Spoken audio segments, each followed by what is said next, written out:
신화, 예술, 철학, 그리고 민주주의의 메카였던 고대 그리스는 고대 로마와 함께 서양의 고대 문명을 대표하는 곳이었습니다. 신과 영웅들의 이야기로 가득 찬 신비로운 세계에서 플라톤과 아리스토텔레스 같은 철학자들을 쏟아냈죠. 우리에게 너무나 익숙한 그리스 로마 신화를 통해 현대 문화에도 상당한 영향을 끼치고 있습니다. 다양한 문화를 꽃피웠던 만큼 그 이면에는 우리가 알지 못하는 이야기가 많습니다. 그리스를 대표했던 학자인 아리스토텔레스의 비인법을 이해하려면 먼저 고대 그리스의 성문화가 어떻게 발전해왔는지 살펴볼 필요가 있습니다. 고대 그리스에서는 여성의 지위가 매우 낮았고 여성은 아버지나 남편의 소유물로 취급되었습니다. 매력이란 부분에서 미적인 부분보다 지성을 중요하게 생각했던 고대 그리스 사람들에게 여성은 지성을 갖추지 못한 존재였고 남성이 좀 더 매력적인 사람으로 인식되었습니다. 그리스 사람들은 여성을 주로 출산을 담당하는 존재로 생각했고 그리스 로마 신화에서는 여성을 질투가 많은 존재로 묘사하곤 했습니다.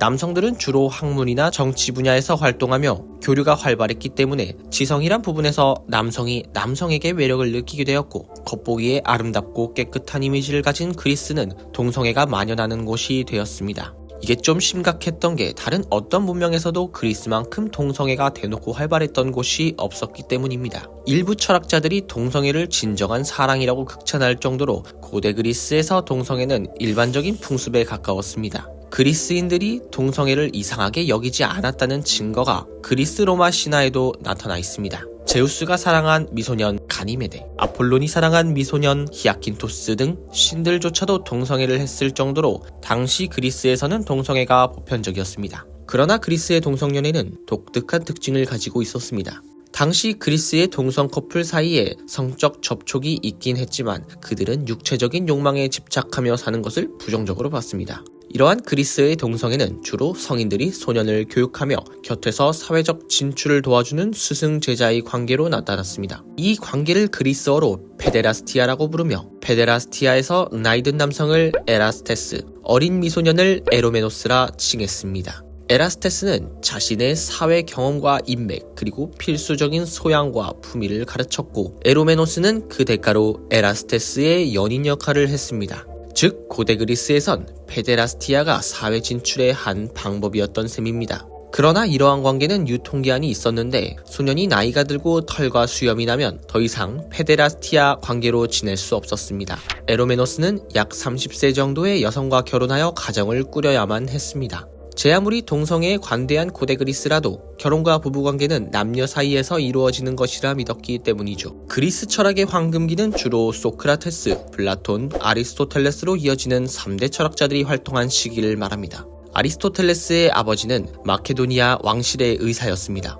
이 인연으로 아리스토텔레스는 왕의 손자를 가르치는 가정교사이자 친구가 되었는데 이 손자가 바로 우리가 흔히 잘 알고 있는 알렉산드로스 대왕입니다. 18살에 아리스토텔레스는 아테나로 유학을 떠나 플라톤이 세운 학당인 아카데미아의 학생으로 입학했습니다. 그는 학당에서 고분고분한 학생이 아니었으며 어떻게 보면 플라톤의 골치 아픈 제자 중 하나였습니다. 그는 플라톤의 가르침에 다양한 의문을 제기하기도 하고 때로는 공공연하게 반대 의견을 펼치기도 했습니다. 그 이후 플라톤이 죽고 알렉산드로스 대왕이 그리스를 다스리게 되었을 때 아리스토텔레스는 자신의 학당인 리케이온을 설립했습니다. 아리스토텔레스가 살았던 사회는 노예 소유가 가능한 사회였습니다. 조선의 노예제도와 비슷하게 고대 그리스에서 시민들은 사유지의 유지와 관리를 위해 노예들을 이용했습니다. 그리고 여성은 남성보다 열등한 지위에 놓여 있었습니다.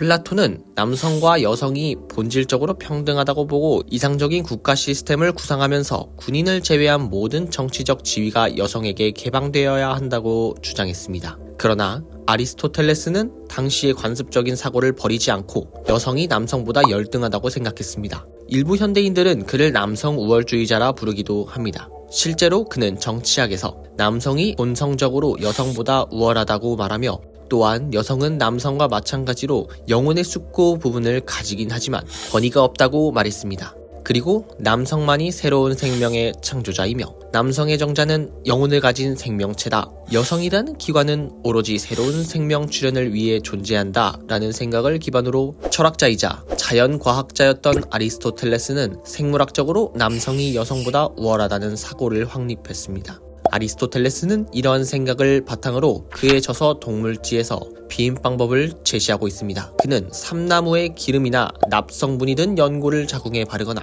꿀과 올리브유를 섞어서 자궁에 넣어두면 여자가 임신할 수 없다고 주장했습니다. 실제로 서양 삼나무의 기름은 정자를 말살하는 효과가 있다고 알려져 있습니다. 그 유명한 클레오파트라도 이런 방식으로 피임을 했다고 하니 그의 방법이 어느 정도 효과가 있었음을 짐작할 수 있습니다. 그렇다면 아리스토텔레스가 말한 피임 방법 이외에도 다른 방법이 있었을까요? 고대 그리스와 로마 시대에는 주로 조미료로 사용되던 실피움이라는 식물이 있었습니다. 실피움은 그 자체로 풍미가 좋아 음식에 실피움을 넣으면 어떤 요리든 풍미가 훌륭해졌습니다. 실피움이 피어낸 꽃에서는 향기로운 냄새가 나서 사람들을 홀리는 매력을 지니고 있었는데 특히 실피움의 진액은 놀라운 효과를 갖고 있었습니다. 실피움의 진액은 다양한 약효를 지니고 있었는데 제일 중요한 건 강력한 피임 효과를 가지고 있었다는 것입니다.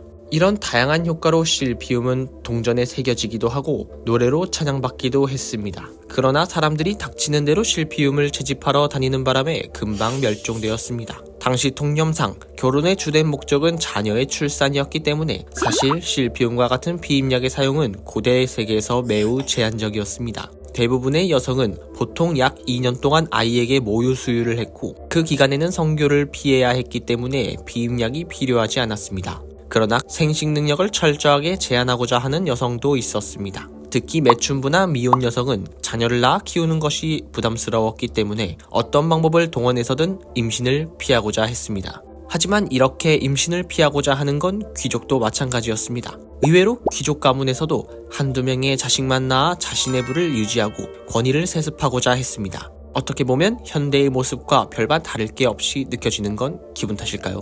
이 시기에 곤돔을 사용했다는 구체적인 증거는 없지만 좌약과 질레차단법이 주로 사용되었습니다. 정자를 붙잡고 방해할 수 있는 물질이 거의 다 동원되었는데 주로 기름이나 진액에 담근 석류 껍질 조각이 활용되었습니다. 또한 앞에서 말했듯 아리스토텔레스의 삼나무 기름을 이용한 피임 방법도 흔히 이용되었습니다. 이 물질들은 실제로 피임 효과가 있었으며 완전하진 않지만 어느 정도 효과를 발휘했습니다. 기상천외하게도 피임을 위해 비버의 고환이 이용되기도 했는데 당시 사람들은 비버의 고환을 갈아서 먹으면 임신을 막을 수 있다고 생각했습니다. 분쇄된 비버의 고환을 일정량 섭취하면 정자가 제거되며 이후 격렬한 재채기를 통해 정자가 자궁으로 배출될 수 있다고 믿었던 것이죠. 그리고 이때 여성이 가장 많이 사용하는 피임법은 자신의 생리주기를 이용하는 것이었습니다. 이렇게 다양한 피임법이 존재할 만큼 그 당시 사람들이 얼마나 임신을 피하고자 했는지 알 수 있습니다. 고대 그리스와 로마에서는 임신을 피하는 것이 주로 여성의 몫으로 여겨졌고 대부분의 피임약은 여성이 복용했다는 점에서 당시 사회상을 엿볼 수 있는 것 같습니다. 오늘 내용은 여기까지입니다.